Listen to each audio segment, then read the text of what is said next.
अस्सलाम वालेकुम, मैं हूं मिसिर तारिक। अपने चैनल पे आपको खुशामदीद कहती हूं। आज जिस खूबसूरत पौधे के बारे में मैं आपसे बात करना चाहती हूं, इसका नाम है जेली बीन सीडम। इसका ताल्लुक़ सक्युलेंट फैमिली से है। बहुत ही खूबसूरत पौधा है ये।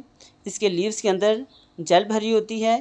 ठंडे पहाड़ी इलाके का पौधा है, जहाँ पे ठंड होती है। पानी बहुत कम मिलता है, लेकिन ये ठंडा इलाका होता है जहाँ पे इसको पानी कम मिलने की वजह से ये अपने पानी को, अपनी खुराक को अपने लीव्स में या अपने ब्रांच में स्टोर कर लेता है। इसके लीव्स देखें कितनी इनके अंदर जेल भरी हुई है, कितना पानी भरा हुआ है। गोल गोल साइज़ के बहुत खूबसूरत प्लांट है ये। बहुत खूबसूरत लीव्स हैं इसके, बिल्कुल एक फूल की लुक देते हैं ये। भरा भरा सा है, बहुत प्यारा प्लांट है ये। सर्दी के मौसम में इस प्लांट को धूप में रखते हैं। वो धूप जो ठंडी धूप आती है, क्योंकि बहुत गर्म धूप नहीं होती, उसमें हम रखते हैं तो वहाँ पे ये बहुत खूबसूरत कलर लेके आता है। जैसे इसके ऊपर जब धूप पड़ती है तो इसके जो ऊपर वाला हिस्सा होता है, इसके अंदर कलर जो है रेड कलर हो जाता है, मेहरून सा हो जाता है, पिंक हो जाते हैं। जैसे जैसे धूप जहाँ पर ज़्यादा पड़ती है वहाँ रेड होता है, फिर इससे कम पड़ती है तो वहाँ पिंक हो जाता है। और जो बिल्कुल नीचे लीव्स होते हैं इसके, जहाँ पर धूप नहीं पड़ती, वो ग्रीन होते हैं। तो इस तरह रेड, ग्रीन, पिंक का सब कलर मिलके एक बहुत खूबसूरत इसका कलर जो है वो नज़र आता है। सर्दी का मौसम इसके लिए बहुत अच्छा होता है। ग्रोइंग पीरियड होता है इसका। सर्दी के मौसम में ये ग्रो करता है, इसके नए नए लीव्स निकलते हैं, बहुत अच्छा ये लगता है, कलर चेंज करता है। तो सर्दी के मौसम में इसकी जो लोकेशन है मैं आपसे बात करती चलूँ तो इसको आपने धूप में रखना है, लेकिन धुंध से बचाना है। धूप में रखना है लेकिन धुंध से बचाना है। पानी इसको आपने 10-15 दिन के बाद देना है, इसलिए कि पानी आप पहले चेक कर लें। चेक करके देखें कि इसकी जो सॉइल है वो खुश्क हो गई है 2-3 इंच तक, काफ़ी नीचे तक, तो फिर आप इसको पानी दें। लेकिन बहुत ज़्यादा पानी नहीं देना, उतना दें जितनी ज़रूरत है। कम से कम मैं तो अपने पौधों को 10-15 दिन के बाद सर्दी के मौसम में पानी देती हूँ। धूप में ऐसी जगह पर रखती हूँ जहाँ पर धूप भी आए और रात के टाइम इसके अंदर इसके ऊपर शेड हो, धुंध ज़्यादा ना पड़े। तो ऐसी जगह पर धुंध से आप बचाएँगे तो ये बड़ा अच्छा चलेगा सर्दी के मौसम में। गर्मी के मौसम में ये स्ट्रेस में होता है, डोर्मेंसी में चला जाता है, उसमें इसकी ग्रोथ रुक जाती है। मार्च के मौसम तक ये धूप में रहता है, उस वक्त इसके कलर बड़े अच्छे रहते हैं। लेकिन जैसे ही अप्रैल, मई और जून का मौसम आता है तो उसमें लू और गर्म हवाएं चलनी शुरू हो जाती हैं। ऐसे मौसम में आपने इसको धूप से उठा के शेडी एरिया में रख देना है, जहाँ पे ग्रीन नेट हो या कोई ऐसा शेडी एरिया हो जहाँ पे इसको गर्म हवाएं ना लगें। गर्म हवा लगने से इसकी जो लीव्स हैं वो गल सकते हैं, मर सकता है ये पौधा। इसलिए आपने उसको धूप में नहीं रखना है, ऐसी जगह पर रखना है जहाँ पे ग्रीन नेट हो, जो साया हो, शेड वाला एरिया हो, गर्म हवा ना लगती हो, वहाँ पे आपने इसको रखना है।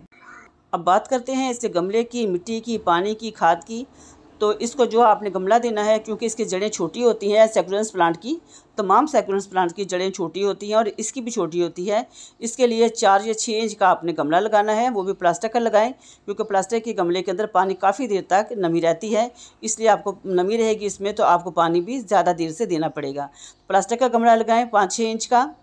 जो सॉइल तैयार करनी है, रेत, मिट्टी, बजरी, फंगिसाइड डाल के आपने इसके अंदर इसकी जो मिट्टी तैयार करनी है। और जब आपने सर्दी के मौसम में, विंटर में इसको आपने करना है, रीपोर्ट करना है, तो उसके में आपने गोबर की खाद या कंपोस्ट आप डाल सकते हैं, वो भी ज़रूरत के मुताबिक, बहुत ज़्यादा नहीं। लेकिन गर्मी के मौसम में अगर आपने इसको रीपोर्ट करना है तो ऐसी सूरत में आपने गोबर की खाद नहीं डालनी, क्योंकि गोबर की खाद गर्म होती है, उससे पौधा हीटअप हो जाएगा, जड़ी हीटअप हो जाएंगी और वो मर जाएगा, पौधा गल जाएगा। तो ऊपर से गर्मी भी होती है, तो इसलिए आपने उसमें खाद नहीं शामिल करनी। और उसके अलावा आप बात करें खाद की, तो खाद जो है इसने को आपने सारा साल बस वो जो दे दिया वही दें, इसको ज़्यादा खाद की ज़रूरत नहीं होती। तो इसको पानी जो है वो उसके बाद आप दें। पानी के मैं बता चुकी हूँ कि एहतियात से पानी देना है आपने।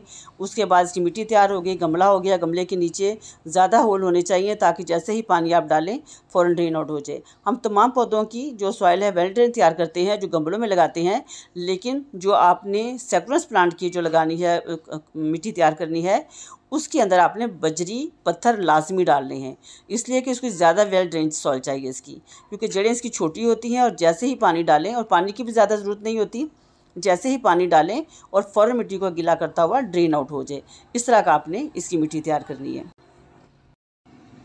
बरसात के मौसम में आपने इसको बारिश से बचाना है। इसको शेडी एरिया में रखें, एक आध बारिश इस पर पड़ने दें, लेकिन उसके बाद इसको आप शेडी एरिया में ले आएँ और बारिश से बचाएँ। उसके अलावा आप इसको लू से बचाएँ, धुंध से बचाएँ, पानी एहतियात से दें, तो ये पौधा हमारे पास बड़ा अच्छा चलेगा इंशाअल्लाह। अब बात करते हैं इसकी प्रोपगेशन की।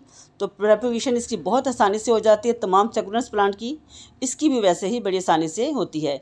ये देखें जी, इसकी जो स्टेम्प है, ये जब हम इसको शेडी एरिया में रखते हैं तो ये काफ़ी लंबी हो जाती हैं और इनका कलर भी ग्रीन हो जाता है। शेडी एरिया में रखने से इनका कलर भी ग्रीन हो जाता है और ये लेंथी भी हो जाते हैं। तो ऐसे यहाँ से जैसे ये इस हो जाए, जब डी शेप हो जाते हैं तो यहाँ से आप ये देखिए काटें, यहाँ से इसकी लेंथ को काट के इसकी कटिंग लें, कटिंग लेके इसको ग्रो करें। उसके अलावा हम लीव से ग्रो कर सकते हैं। ये जैसे ही लीव गिरते हैं यहाँ से, तो ये देखें ये नीचे ये गिरते हैं, तो इससे ये देखें जी, मैं आपको दिखाती हूँ, नीचे गिरे हैं, काफ़ी उगे हैं इनके लीव जो हैं।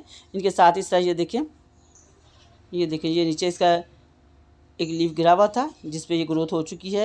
ये भी एक गिरा हुआ है, ये भी काफ़ी ज़्यादा गिरे हुए हैं, तो इससे ये लीव गिरे हैं तो इससे ये प्रोपगेट हो गए हैं। ये देखिए ये जड़ें आपको नज़र आ रही हैं इसके साथ ही ब्रांच के। ये देखिए ये नीचे गिरे हुए, इनके ऊपर जो रूट्स हैं वो निकली हुई हैं। ब्रांच के साथ भी ये जो रूट्स हैं वो निकली हुई हैं, तो यहाँ से काट के आप बड़ी आसानी से ब्रांच से भी इसको ग्रो कर सकते हैं।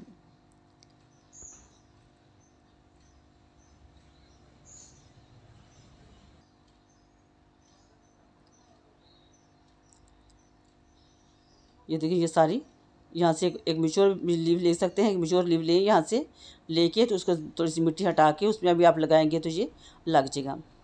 तो इसी तरह आप भी ला के अपने पास ये पौधा उगाएं, सक्यूलेंट्स प्लांट उगाएं। ये थोड़ी सी एहतियात करें जैसे मैं करती हूँ। बहुत खूबसूरत प्लांट हैं ये, लगते भी बड़े अच्छे हैं, फूल भी इन पर निकलते हैं सर्दी के मौसम में। तो इस तरह ला के आप अपने पास लगाएं। तो मेरा ये छोटी सी वीडियो बनाने का मकसद आपको इस बारे में बताना। तो मुझे उम्मीद है कि आपको वीडियो अच्छी लगी होगी। अच्छी लगी हो तो अप्रिशिएट कीजिएगा। दुआ में याद रखिए। अल्लाह हाफिज़।